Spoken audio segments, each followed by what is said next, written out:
CO2. They're the #1 cause of climate change. By the way, while we're on this, the #3 cause of climate change is worldwide transport. Does anyone know what the #2 cause of climate change is? We never talk about it. The #2 cause is meat production, especially beef. Beef production and consumption is now, our scientists tell us, the #2 cause of climate change, because we have 1.3 billion cows out there. The methane release is enormous, and the nitrous oxide from the fertilizers, and the CO2 from the processing. What's interesting to me is not one world leader in 192 countries has made one sentence statement on the #2 cause of climate change.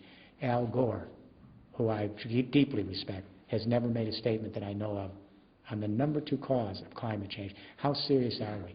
So the way to jumpstart the global economy is construction, construction, construction.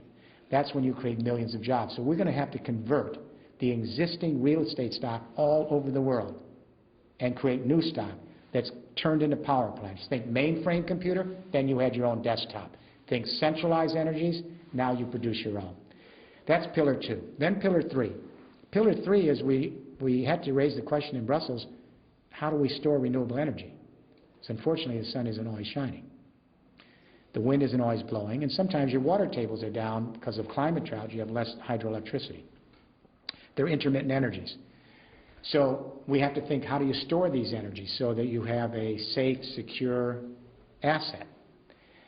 We're going to use batteries, flywheels, capacitors, water pumping. They're all good storage technologies, but there's one universal technology that's going to be, I think, at the center. It's hydrogen. Now, we all know that hydrogen is the basic element in the universe. It's what we're made out of. It's the lightest element. When we use it as power, the byproducts are water and heat. Now, hydrogen is not a basic energy. It carries other energy. You've got to convert other energies. Our astronauts have literally been circling this planet for 30 years, and I don't think people know this. You know how they power their spaceships? The power is hydrogen high-tech fuel cells. Time to bring it back to the Netherlands and Europe. Here's how it works. Say you, in your factory, your office, or your home, you're producing 20% of your electricity with a solar roof. At any one time, if you have a little electricity you're not using, electrolyze water. Remember high school chemistry? The anode, the cathode, stick it in the water. The electricity allows the hydrogen to come out, you store it in a tank. When the sun's not hitting your roof, convert it back to electricity. Now people say, isn't that an energy loss? Of course. It's the second law of thermodynamics. Anytime you ever convert energy, you lose. That's what the second law of thermodynamics is about. If people understood how much energy they'd lose when we convert coal, oil, gas, and uranium, it's through the roof. All right? So we need hydrogen storage, and the European Union has committed an €8 billion public-private joint technology initiative this last year to put hydrogen storage across buildings and power and transmission lines. So, Pillar 1, renewable energies. The EU is committed to a third of the electricity, 20% of the energy. Pillar 2, we convert all of our buildings to power plants. Pillar 3, we store it with hydrogen. And then Pillar 4, this is where that communication revolution converges with the distributed energy revolution. We use the exact same technology that created the internet. It's identical. We take the power grid of the Netherlands and the EU, and in 25 years, we convert that transmission lines into an intergrid, an intelligent utility network that exactly operates like the internet. Technology is already here.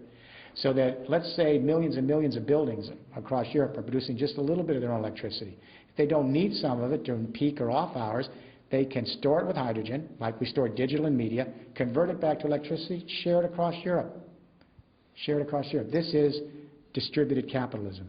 What this does is it answers a question we couldn't answer for 30 years, and this is really critical. For 30 years, governments that I advise would say, Mr. Rifkin, we like windmills and solar roofs and all of the things you're talking about, but how the heck are you going to run a global economy on windmills, solar roofs, garbage, ocean tides, waste? They're soft energy. They're important, we'll put them in, but you can never substitute for hard energy, which is coal, oil, gas, and uranium. That gives you the energy to run a global, highly industrial economy. For 30 years, we couldn't answer that question. We had an intuition we were on the right track because those old energies are elite, they're finite, they create pollution, and they're running out. The new energies are everywhere. They're basically free, you just have to harness them. But we didn't get the answer until our IT friends came up with second-generation grid IT, which you know is the cutting-edge revolution in IT. It's only 7 years old. Now, the IT revolution, they now have software that allows us to connect hundreds of thousands or millions of desktop computers. They can connect them. When they connect them, the distributing computing power of these little desktop computers, millions of them, exceeds anything you can imagine with the most centralized supercomputers you could ever put online. We can take grid IT now to the power and transmission lines for energy. If you have millions and millions and millions of buildings across the EU producing just little amounts of their own electricity from local renewables, if some of it they don't need, they share it across a smart grid, an intergrid. The amount of distributed energy exceeds anything you can ever imagine with nuclear and coal-fired power plants. Everyone under 40 gets it. Everyone over 40 has a little problem with it. The music companies did not understand file sharing, distributed. It wiped out the music companies in 7 years, 8 years. Microsoft laughed at Linux, said a bunch of hippies from Scandinavia, open source, what is it? They didn't understand the power of distributed. Encyclopedia paid no attention to Wikipedia. Now Wikipedia is the giant on the block. It's all distributed knowledge, collaborative spaces. The newspapers did not understand the blogosphere, distributed. Now the newspapers are becoming blogs. And even television now has to rely on the internet. So what I'm saying is that powerful revolution now is about to go to the next stage, which is to connect with distributed energy. So we have power to the people. In other words, you don't have to rely on far-off geopolitical powers. You can leap ahead and create your own energy locally, put your microgrids together, and leapfrog into this. This way we can create some form of sustainable justice.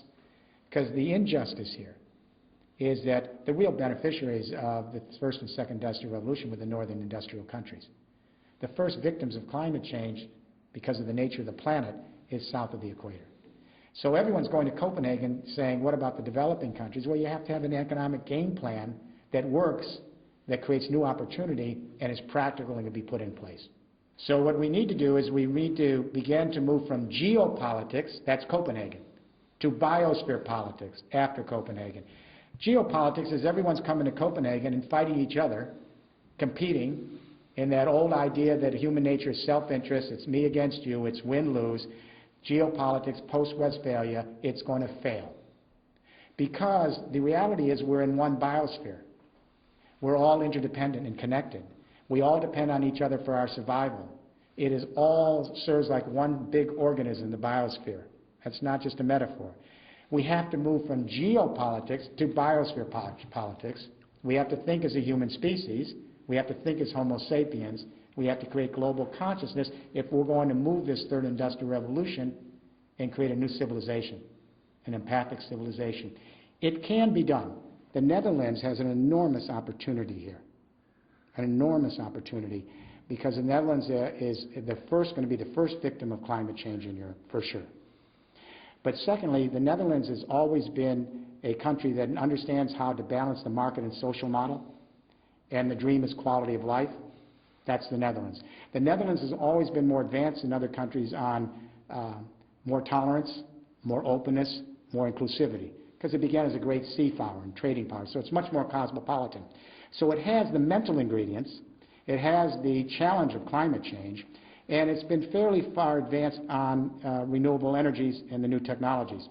What I would like to do, I would love to sit down with the Prime Minister and his cabinet.